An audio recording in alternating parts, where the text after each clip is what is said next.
everyone. And welcome to Arts Garden's production of Nightfall with Edgar Allan Poe. I am Katie Hale, and I'm the director of this production. On behalf of my wonderful cast and myself, thank you all so much for coming out here to support small local theater in your community. We really appreciate it. I know they really appreciate it, so thank you all for being here today. So a couple notes about Arts Garden. We're a small local company. We're kind of in Hugo, we're kind of in Roseville, we're kind of in Maplewood, we're kind of all over. And we like to do 3 or 4 productions a year. It's all volunteer. We work off of the donations that we get from you, and we rehearse a couple times a week. We started this production around mid-September, so we've been working on it for about 6 weeks, and it's been a really fun, exciting adventure for all of us, so thank you again. This production runs about an hour and 10 minutes with a 10-minute intermission in between scenes, so be prepared for that. There is action in the aisles, so just be aware, don't have your feet out in the aisle, and just so you know, there will be flashing lights, loud noises, and mild peril. So, during intermission, we do have concessions available over here, and we also do have a little donation bucket, so if you like what you see and want to continue to support the work that we do, we will gladly accept any donations, and we thank you so much for your support of the work that we do. So, I think that's all that I have. So, please enjoy the show. Yay!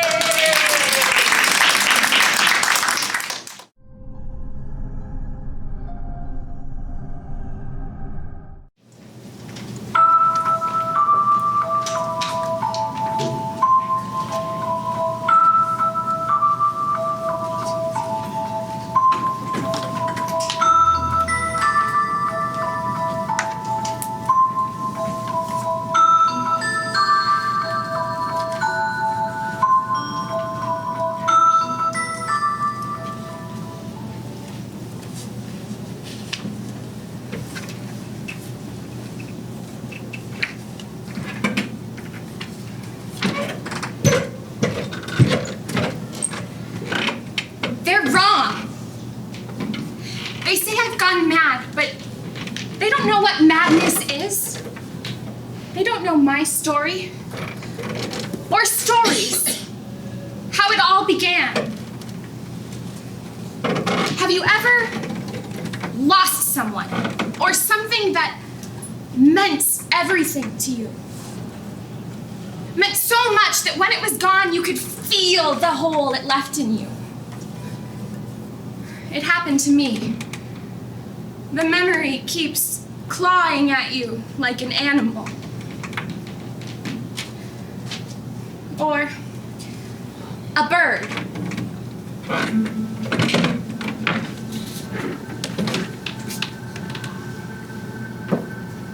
Once, upon a midnight dreary, while I pondered weak and weary over many a quaint and curious volume of forgotten lore.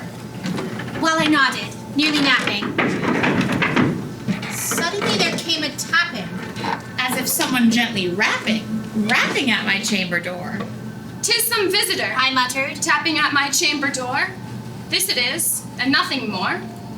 Ah, distinctly I remember, it was in the bleak December, and each separate dying ember wrought its ghost upon the floor. Eagerly I wished the morrow, vainly I had sought to borrow from my book surcease of sorrow. Sorrow, the lost Lenore. The rare and radiant maiden whom the angels name Lenore. Nameless, here forevermore. And the silken, sad, uncertain rustling of each purple curtain thrilled me, filled me with fantastic terrors never felt before. So that now, to still the beating of my heart, I stood repeating, 'Tis some visitor entreating entrance at my chamber door. Only this and nothing more. Presently my soul grew stronger, hesitating then no longer. Sir, Said I, or madam, truly your forgiveness I implore, but the fact is I was napping, and so gently you came rapping, and so faintly you came tapping at my chamber door that I scarce was sure I heard you. darkness there, and nothing more. Deep into the darkness peering, long I stood there, Wondering, fearing, doubting. Dreaming dreams no mortal ever dared to dream before. But the silence was unbroken. And the stillness gave no token. And the only word was spoken, was the whispered word. Lenore? This I whispered, and an echo murmured back the word. Lenore. Merely this, and nothing more. Back into my chamber turning. All my soul within me burning. Soon I heard it tapping somewhat louder than before. Surely, Said I, surely that is something on my window lattice. Let me see then what thereat is, and this mystery explore. Let my heart be still a moment, and this mystery explore. 'Tis the wind, and nothing more.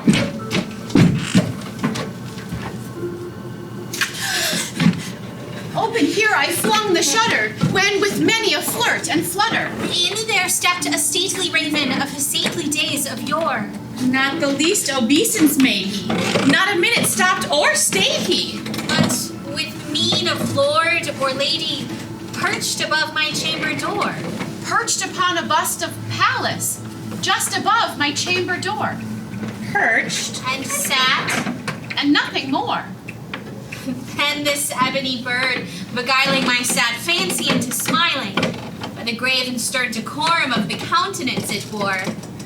Though thy crest be shorn and shaven, thou, I said, art sure no craven, ghastly grim and ancient raven wandering from the nightly shore. Tell me what thy lordly name is on the night's Plutonian shore. quoth the raven, Nevermore. much I marveled this ungainly fowl to hear discourse so plainly, though its answer little meaning, little relevancy bore. For we cannot help agreeing that no living human being ever yet was blessed by seeing bird above his chamber door, bird or beast upon a sculptured bust above his chamber door, with such name as Nevermore. and the raven, sitting lonely on the placid bust, spoke only that one word, as if in that word his soul he did outpour. Nothing further than he uttered, not a feather than he fluttered, till I scarcely more than muttered. Other friends have flown before. On the morrow he will leave me, as my hopes have flown before. But the bird said, Nevermore. Startled at the stillness broken by reply so aptly spoken. Doubtless, Said I, what it utters is its only stock and store, caught from some unhappy master whom unmerciful disaster followed fast and followed faster till its songs one burden bore, till the dirges of his hope that melancholy burden bore of nevermore. but the raven still beguiling all my fancy into smiling. Straight I wheeled a cushioned seat in front of bird and bust and door. Then, upon the velvet sinking, I betook myself to linking fancy unto fancy thinking, what this ominous bird of yore, what this grim, ungainly, ghastly, gaunt, and ominous bird of yore meant in croaking. Nevermore. This I sat engaged in guessing, though no syllable expressing to the fowl whose fiery eyes now burned into my bosom's core. This and more I sat divining with my head at ease, reclining on the cushion's velvet lining that the lamplight gloated o'er. But whose velvet violet lining with the lamplight gloating o'er? She shall press. Nevermore. Then methought the air grew denser, perfumed by this unseen censer, swung by seraphim whose footfalls tinkled on the tufted floor. Wretch! I cried, Thy God hath led thee. By these angels he hath sent thee respite and nepenthe from thy memories of Lenore. Quaff this kind nepenthe, and forget this lost Lenore. quoth the raven. Nevermore. Prophet, Said I, thing of evil, prophet still if bird or devil, whether tempter sent or whether tempest tossed thee here ashore, desolate yet all undaunted on this desert land enchanted, on this home by horror haunted. Tell me truly, I implore, is there balm in Gilead? Tell me. Tell me, I implore. Quoth the raven, nevermore. Prophet, said I. thing of evil, prophet still, bird or devil, by that heaven that bends above us, by that God we both adore, tell this soul with sorrow laden if, within the distant Eden, it shall clasp a sainted maiden whom the angels name Lenore. Quoth the raven. Nevermore. Be that word our sign of parting, bird or fiend! I shrieked of starting. Get me back into the tempest and the night Plutonian shore. Leave no black plume as a token of that lie thy soul hath spoken. Leave my loneliness unbroken. Quit the bust above my door.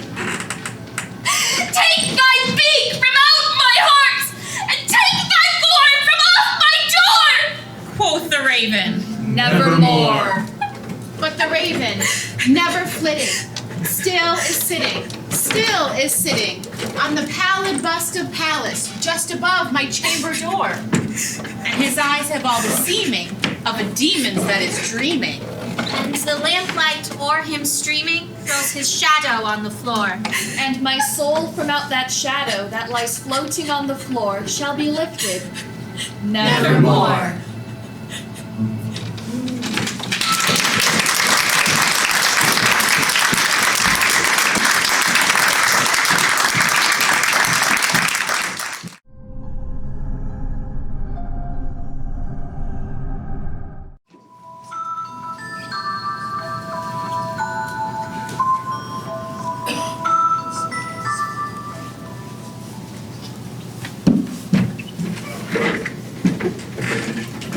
During a dull, dark, and soundless day in autumn, when the clouds hung oppressively low in the heavens, I had been passing alone through an especially dreary tract of land.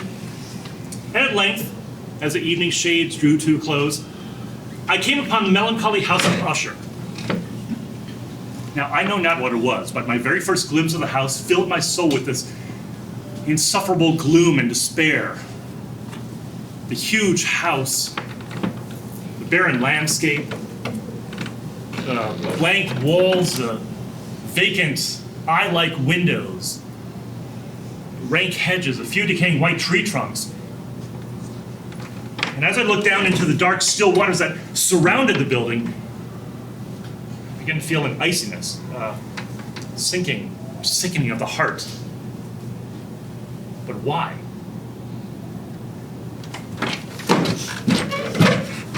As I approached, I began to feel an atmosphere around the house, a feeling reeking up from the decaying trees, the blank gray wall, the silent lake,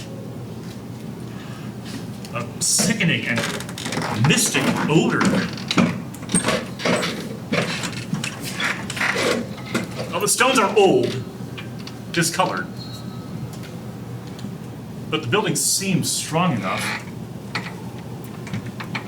except for a barely visible crack running down the front of the house, crisscrossing all the way down to the front of the house and exiting into the dark, still wet lake. What am I doing here? What indeed?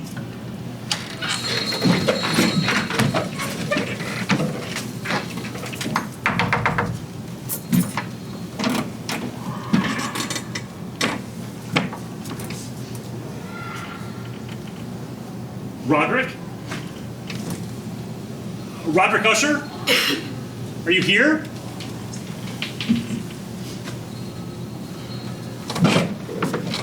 Roderick? Roderick Usher? I received your letter.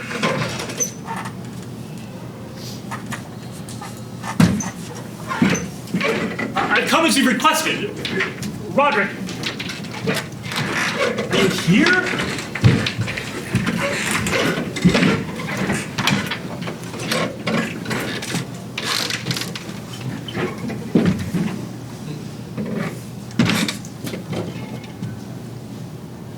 Roderick? Usher, is that you? My friend! Oh, you're here at last you have arrived. Oh, how well you look! so much for coming. Oh, Are you not well? You look well enough. no, I do not. Well, to be quite honest, You hardly recognized me, did you? Your friend from childhood. well, Childhood. Roderick, it's been many years since our last meeting. You were ever my only friend. You and my darling sister Madeline. You two were all I had. How is Madeline? Do I really look so changed? Well, to be quite frank. Yes, and that is why you're here, is it not? Did I not make myself clear in the letter? Oh, yes, well. I am ill, bodily and mentally ill, and there's a darkness in this house, and that is why I desire to see you as my best and only personal friend to cheer me.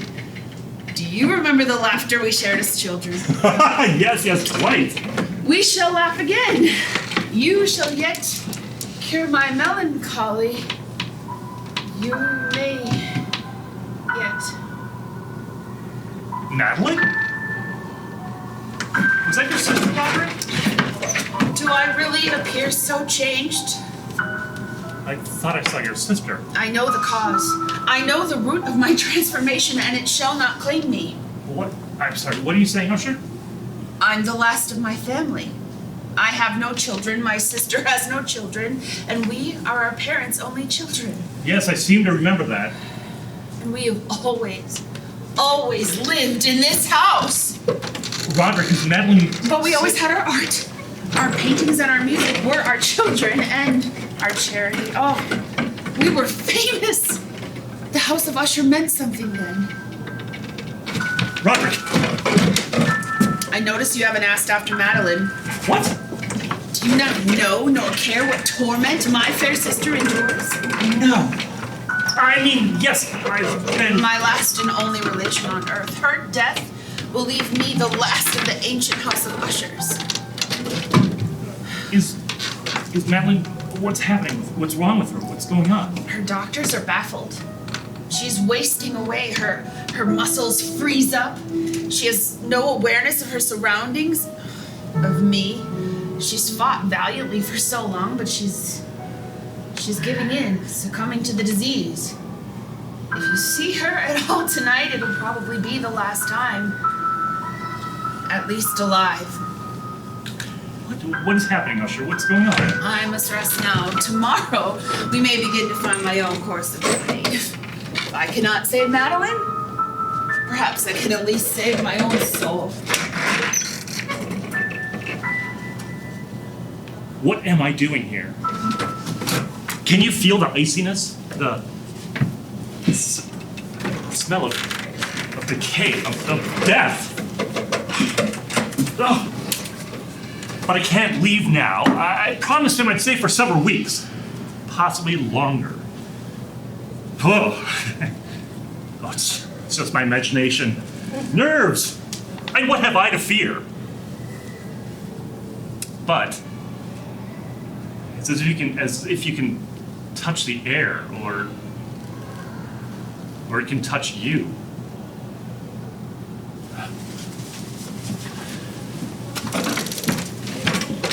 Roderick, shall we read some poetry today?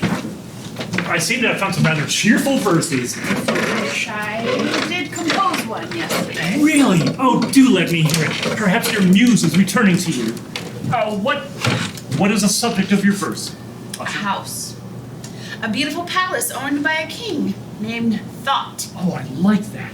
How does it proceed? But evil things in robes of sorrow assailed the gentleman's estate, and round about his home the glory that blushed and bloomed is but a dim remembered story of the old time entombed. Ah, well. And travelers now within the valley through red-lit windows see vast forms that move fantastically to a discordant melody. Well, like a rapid ghastly river through a pale door, a hideous throng rush out forever and laugh, but smile no more. And that was supposed to cheer you up, was it? I used to love poetry, but now every sound fills me with horror. All of my senses are heightened, it seems, unnaturally, horribly heightened. Only the most boring food is tolerable, I can only wear clothes made out of certain textures, and the stink of all flowers maddens me, and my eyes are plagued by even a faint glimpse of sunlight. Well, have you consulted a doctor? I'm sure it's nothing, it'll pass. It's a family evil, one for which I despair to find a remedy. Now, Roderick, I'm sure we'll find something.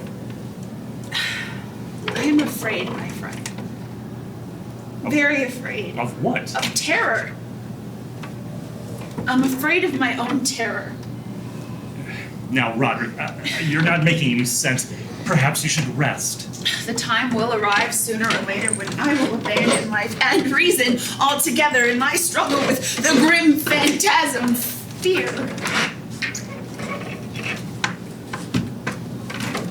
Days passed. We painted and read together. The closer I got to him, the better I got to know Usher.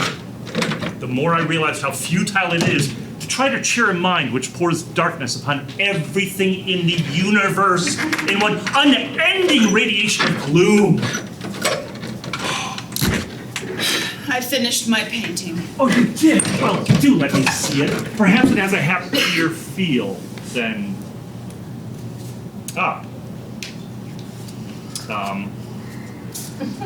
What is it? What does it look like?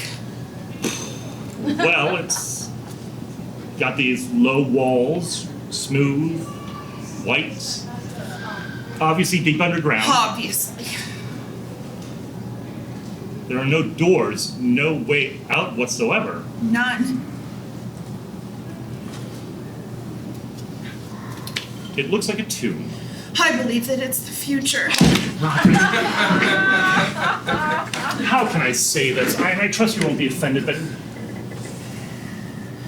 Roderick, you are the most depressing man I've ever met. Well, it's not me, my friend. It's the house. The Oh, house? the home of my forefathers, the dead trees, the air itself, it's alive. This home has molded the destiny of my family for centuries, and now it twists me into what you now see, what I am. How long did I say I was staying? Madeline died earlier this evening. What? My sister is no more. Oh, Roderick, I'm so sorry. I need your help. Well, certainly, what can I do? Help me preserve her corpse for a fortnight. What? Why? Oh, don't worry, she'll receive a proper burial, but the family cemetery is very far away and there's a storm coming in. True. And the nature of her illness, I don't want her exposed to the air here in the house. Well, I and the understand. doctors are far too eager to come and perform their experiments to find out what was wrong. Right, but- And so I want to take her and place her deep inside one of the vaults in the main walls of the I'm building. not sure And we must act at once. All right.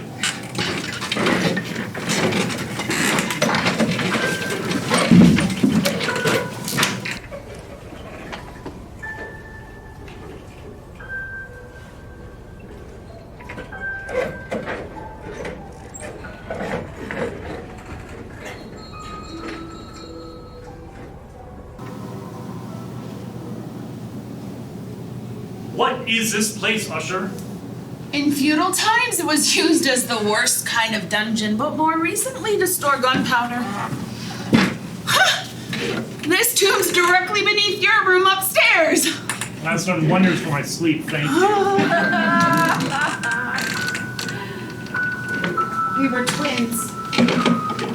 We could almost read each other's thoughts. No one could explain it. As children, we would make the most amazing music together.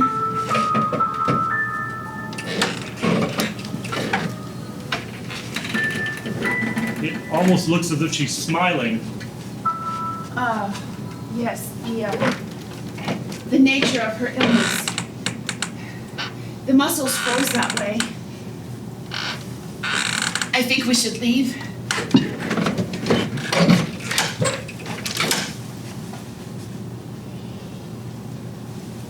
Several days passed since we buried her.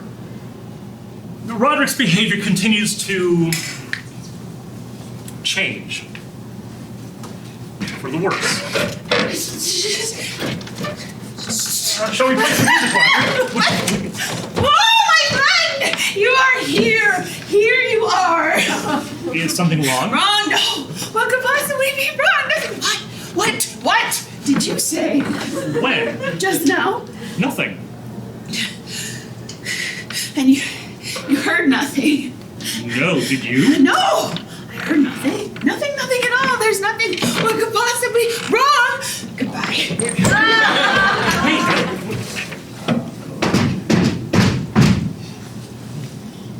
Did you hear that? I thought No. It's my imagination. Usher's got me hearing things now, too. Sleep. We all just need sleep.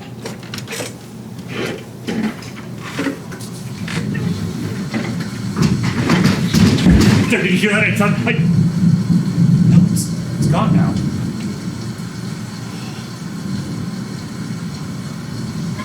Who's there? In the shadows? Nothing.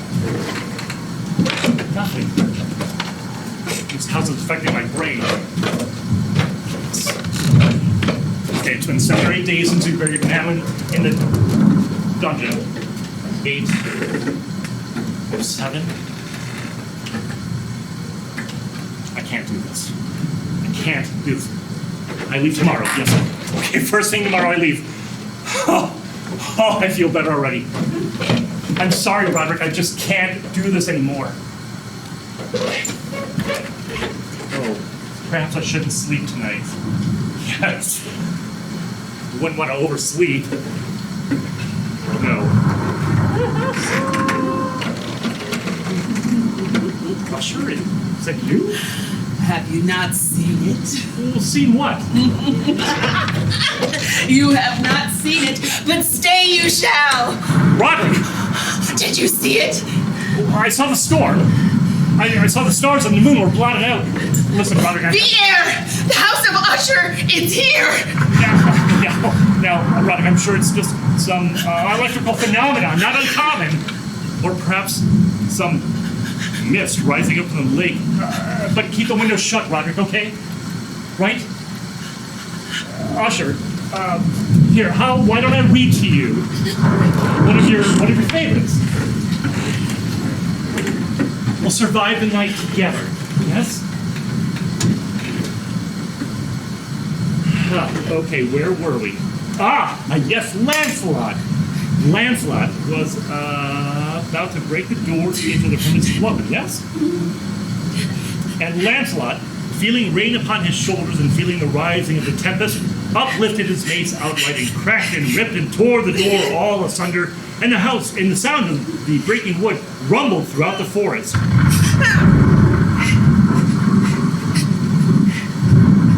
Let's just keep reading, right? But the good champion Lancelot, now entering within the door, was amazed to see not the hermit, but a dragon, scaly and huge, with a fiery tongue, guarding a shield of shining brass. And Lancelot uplifted his mace and struck upon the head of the dragon, which fell before him and died with a shriek so horrid and touching. Robert, did you hear that? What was that? Did you? What is going on? What's happening? Not hear it? Yes. I hear it and have heard it. Long, many minutes, many hours, many days have I heard it, but I dare not. Miserable wretch that I am, I dare not speak. We put her living in the tomb. Did I not tell you my hearing was acute?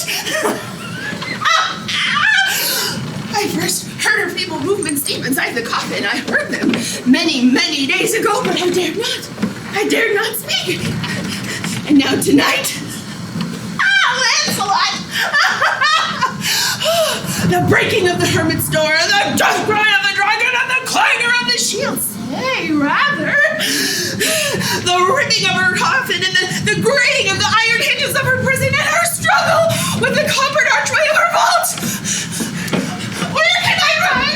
Will she not be here in moments? Is she not hurrying to punish me for burying her? Have I not heard her footsteps on the stairs?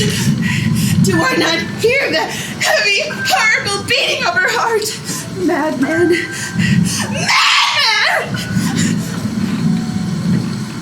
I tell you that she now stands outside the door!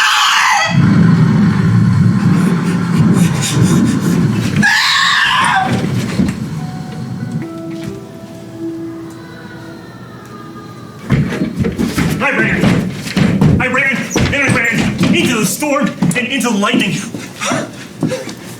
And I turned back and I saw blood-red moon shining down a mansion, and the tiny crack running down the front of the house was opening up, growing wider and wider, and the red moon shining through the house, blinding, and the roar, and the building splintered, crashing down, and then the long, horrible shout like the voice of 1,000 waters. And the house of Usher was no more.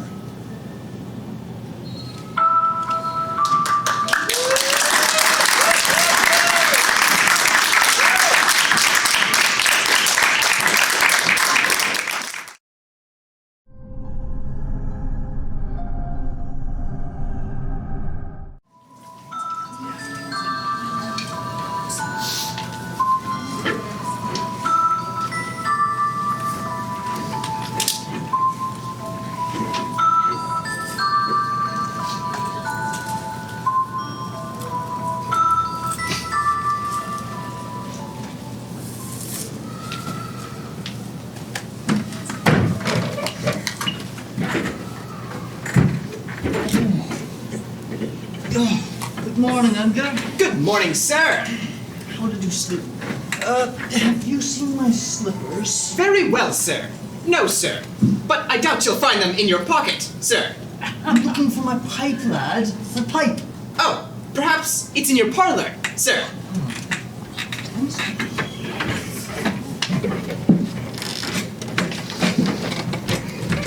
Oh, no, I left them down here by the foot of the stairs yesterday evening. I clearly remember. And here they are, sir. My slippers. I don't need my slippers, lad. I'm looking for my pipe. My pipe, lad. My pipe. It's impossible to say how first the idea entered my brain. But once conceived, it haunted me day and night. I had no reason for it. I loved the old man. He had never wronged me. He had never given me insult. For his gold, I had no desire. Here it is in my pocket, as I clearly remember. What is it, Edgar? What are you staring at? I think it was his eye. Yes, it was definitely his left eye. It resembled that of a vulture's, pale, blue with a film over it. Every time it fell on me, my blood ran cold. Where's my breakfast? And so by degrees, Edgar, did you hear me? very gradually, I'd like my breakfast now, if you please. I made up my mind to take the life of the old man, and thus rid myself of that eye forever. Edgar! Will eggs be acceptable? It would be splendid, but over easy and not runny. No, sir. Like your oozes out slimy, little liquid dribbling. Say no more, sir. Say no more. Your eggs are on their way. And don't burn the toast. No, sir. Have you seen my slippers? Now this is the point. You call me mad. But madmen know nothing. They have no strategies. They're incapable of conceiving plans and stepping carefully. But not I.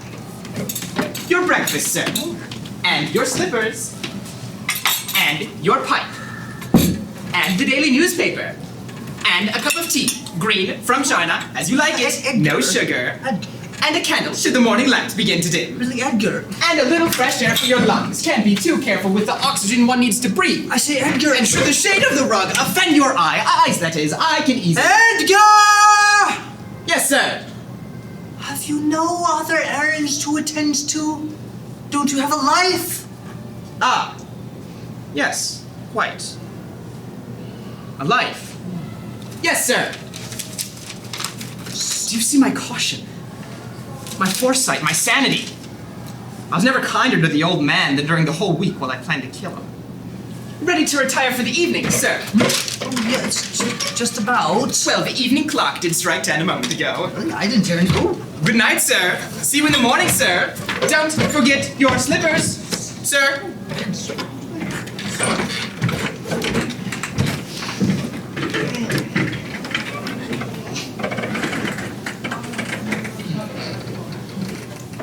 It usually took me an hour to get my whole head through the doorway. And I never woke him. Would a madman be so wise as this, so careful? Drat. Cannot do the deed unless I see the eye. It's the eye that vexes me. Not the old man, but his evil eye. I can't kill him now.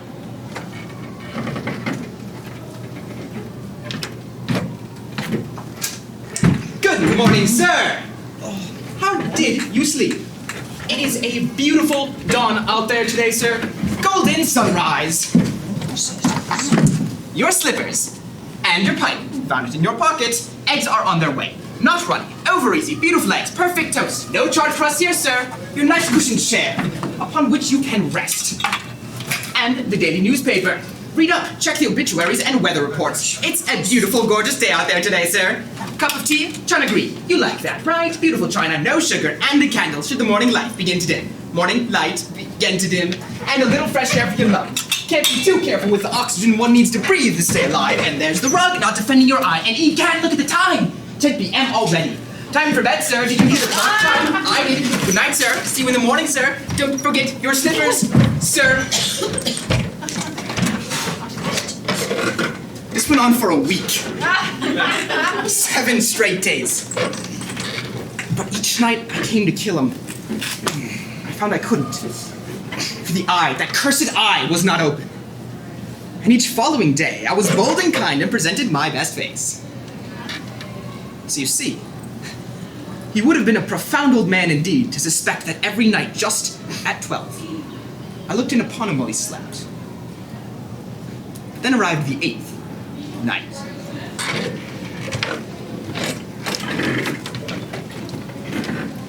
I'm more than usually cautious when opening the door. A watch's minute hand moves more quickly than mine does. Steady. Steady. Now, just open the lantern. who's there? For a whole hour, I kept still and said nothing. Didn't move a muscle. But she won't lie back down. He just sits there, just as I do, listening to the ticking clock on the wall, and waiting.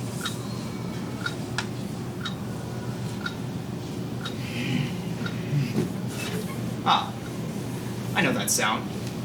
I know what the old man feels, and I pity him. He's been lying awake ever since my first slight noise, and his fears have been growing and growing. He's been trying to imagine them causeless, but he can't.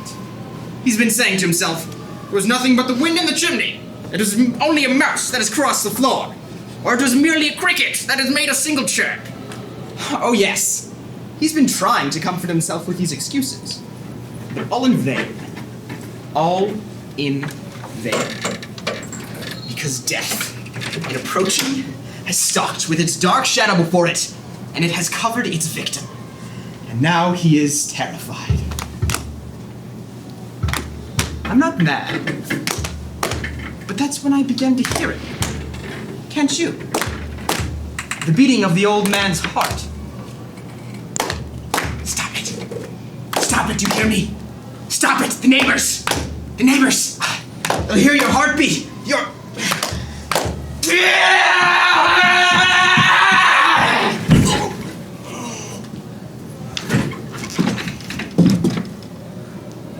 Dead.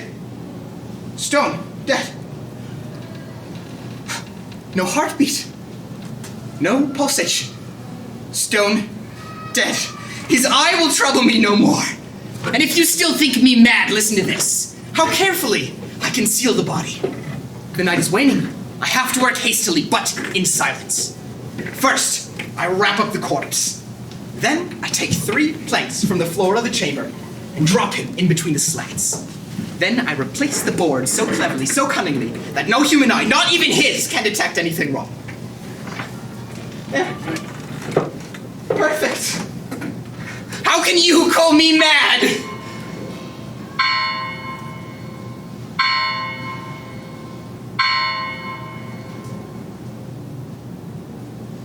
4 a.m. Still dark as midnight.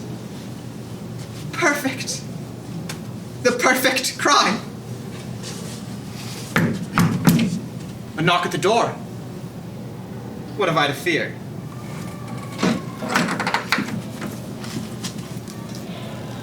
Good evening, sir. Good morning, rather. Good morning. Good morning. We're officers with the police. Inspectors, rather. Inspectors with the police. Ah, and how may I help you? Please, come in. Thank you. Terribly sorry to disturb you at such an hour. Begging your pardon. Oh, it's quite all right, but is something the matter? A little disturbance. It's Probably nothing. Most likely nothing. a disturbance, really. A shriek. A shriek heard by a neighbor. A shriek. Reported by a neighbor. Suspected foul play. You know how suspicions get aroused. How neighbors get aroused. Foul play. Probably nothing. Most likely nothing. But information has been lodged at the police office. We were called. We have been deputed to search these premises. With your permission. Terribly sorry about the hour. No, please, come in, welcome. I believe I can explain it. It's rather amusing, actually. Amusing, sir? Well, the shriek was myself. I made it. In a dream. A nightmare startled me awake. I must have cried out. Are you the owner of the home, sir? No, the owner, an older gentleman, has left us. Left us? For the countryside. On vacation in the country at present. I am here alone. Utterly alone. But please, feel free to examine the premises. Stay as long as you like. Look wherever you like. If I may be of help, please call on me. Well, thank you. Much obliged. We'll just be a moment. Search on, inspectors. Search well. I would have you completely satisfied. You may be especially interested in this room. The old gentleman's chambers. Notice all of his treasures. Secure. Undisturbed. Nothing abnormal here. Not that I can see. No abnormalities here. Here, please, have a seat. You must be so tired awakened so early. Please rest yourselves. We really can't. Thank you.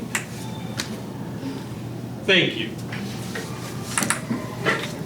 And I myself shall sit here. Lovely room, is it not? Lovely. Don't make him like this anymore. So, no unusual occurrences lately? Not a one. Old man in the country. Indeed. Indeed. We don't like receiving these crank calls any more than you do, sir. Probably less. Much less. But we have to respond. That's our job. Nature of the business. Sir? Yes. Sir, you look a little pale. Really? No, I feel fine. So, as I was saying, we have to respond. You know how it is, sir. Sir? Yes. Mind if I start filling out the paperwork here? Save some time back at the office? Sir, Yes. everything all right, sir? Yes, quite. Just a slight ringing in my ears, a small headache. Must be the early hour. It is early, isn't it? Well, speaking of early, my uncle used to rise well before dawn on his farm. Cows, chickens, a usual farm, of course. Oh my, did he rise early, let me tell you. Yes, but my aunt would be up making biscuits, eggs, or some such. And of course, milk fresh from the cow. This was 20 years ago, of course. Yes, and my aunt was this dear woman with this eye. This absurd eye that used to indeed startle us all upon occasion. But she was surely a good woman, that eye. But my uncle could never find the chickens, as I said, before sunrise on account of the darkness. Unless it happened to be a full moon that night, which wasn't very often, it seems, and of course it wouldn't be. Full moon's only coming once a month, and I told him this. Uncle, said I, you really can't depend on nature's own light to help you find those infernal chickens. Chickens! Chickens! Why did he have to raise chickens? I asked my aunt. Ah, chickens, she said. Chickens have eyes too. Not eyes like a vulture, not an evil eye. You have to... My brother's got a weird eye. Oh, he's a handsome man. I am sure he is, as was my aunt. Very handsome man, but my, is it hot in here? Unseasonably warm, wouldn't you say, officers? And those imbeciles who say weather plays no part on the human psyche. I get mad easier when it's hot. Indeed! Let me just fan you off! All of us! These infernal floorboards are holding the heat. Let me just... Is it dawn yet? Oh, midnight! That is my favorite hour of the day. Is it not yours as well, officers? I've always fancied sunset, I guess. I'm more of a 2 p.m. man myself. Oh, I love the night! It's so silent! So peaceful! Silent? Peaceful? Beat! You must hear it! Hear what, sir? Besides you, sir. Don't you hear it? Don't mock me.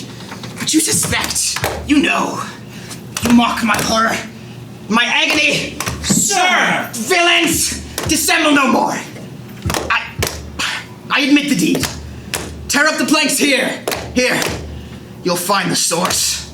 It is the beating of the old man's hideous heart.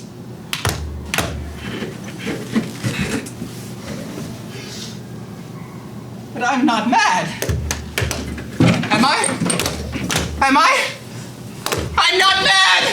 I'm not mad!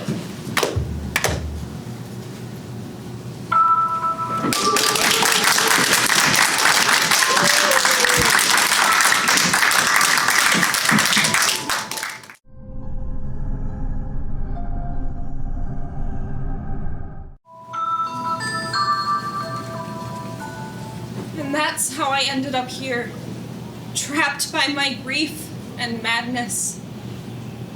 Maybe you've been there too, imprisoned by your own story. We find the accused guilty. Guilty! The sentence is death. Death!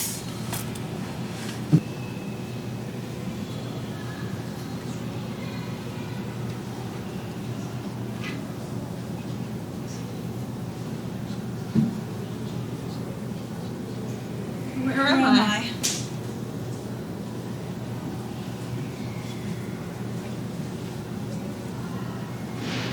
I'm unbound.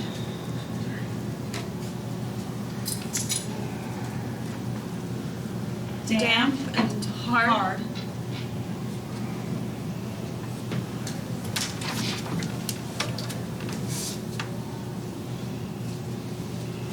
Where am I? What if I'm already dead? But I'm not dead. So, where am I? In a dungeon, waiting for my own murder? How long do I have to wait? Days? Months? No, the guilty die quickly.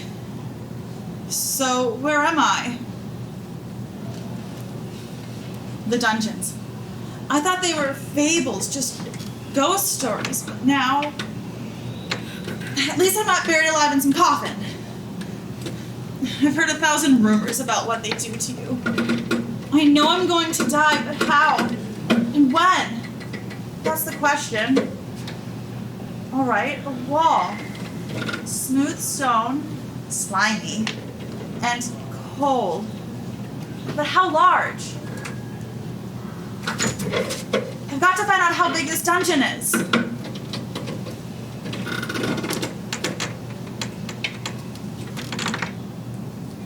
Yes, here we are. This shouldn't take too long.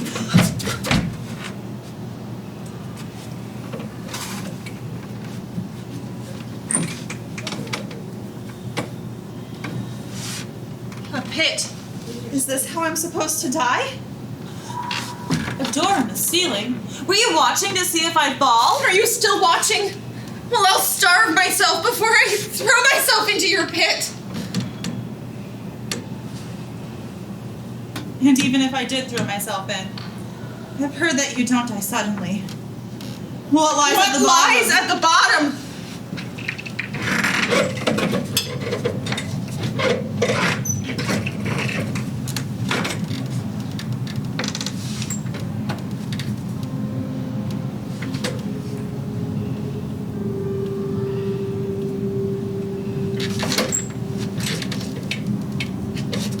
No! No! The bread! What have you done to the bread?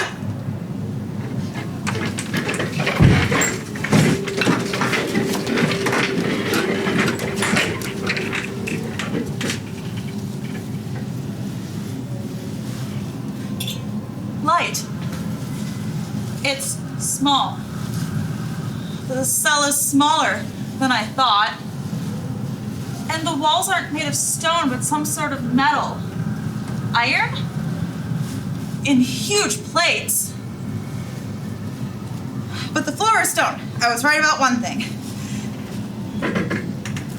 And there in the center, the pit.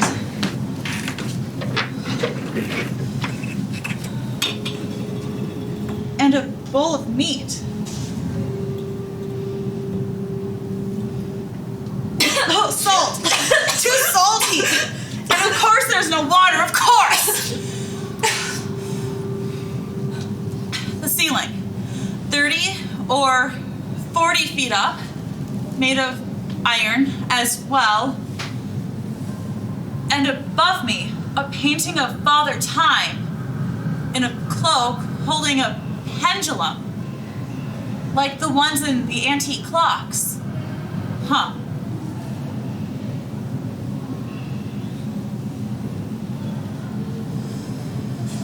Wait, is the painting moving? Yes, the pendulum held by time is swinging. Back and forth. Back and forth. Back. Oh, why should it? Rats! Enormous rats! Climbing out of the pit! 3, 4, 5, whole troops of them! So fast! They smell the meat! They smell me! No! No! So this is how I'm going to die! Eaten alive by rats!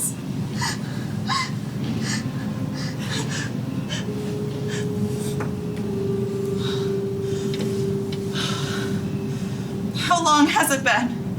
Half an hour? An hour? But the pendulum seems to be sweeping much wider and faster. Oh no! And it's descending! There's my death! The pendulum's edge is a thin crescent blade of steel, about a foot long from tip to tip, like a giant razor blade, swinging closer and closer to me, weighted down with brass, swinging slowly, so slowly, but it's coming. Coming.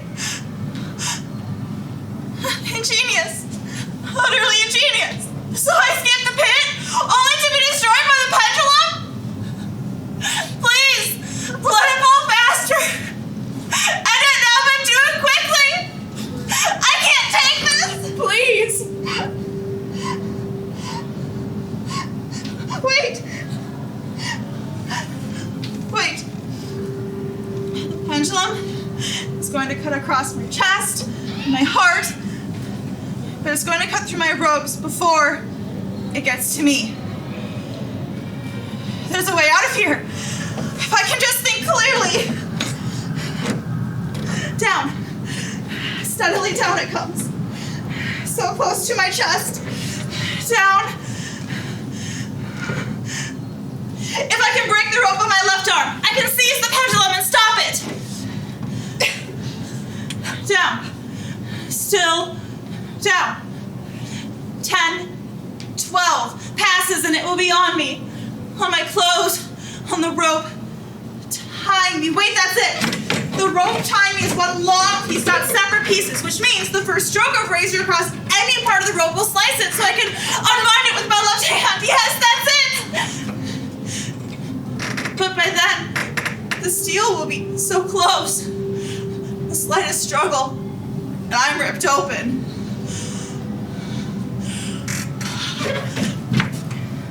No, they've already thought of that. I'm tied in all directions except across the chest, of course. And the floor is swarming with rats, wild, ravenous, just waiting for me to lie still to become their meal. Wait, that's it, the meat. If I smear the meat on the rope, this may work. Please let this work. The rope, they beat him through the rope. The pendulum, my clothes, my skin.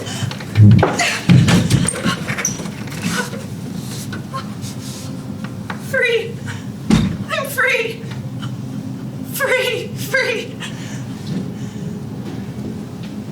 So you could stop it at any time and pull it back? Evil. So you can still see me, watching my every move. Well, see this? I'm free. Wait. Something has changed in the room. What is it? Nothing. I can see nothing. But the room. Something has changed.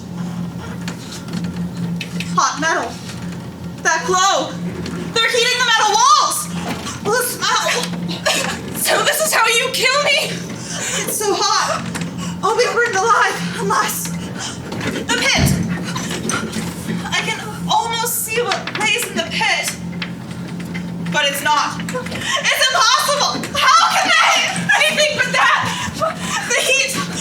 I can't breathe. I can't. The walls are closing in. White hot iron closing in. Please. Any death bubble lies at the bottom of the pit. No.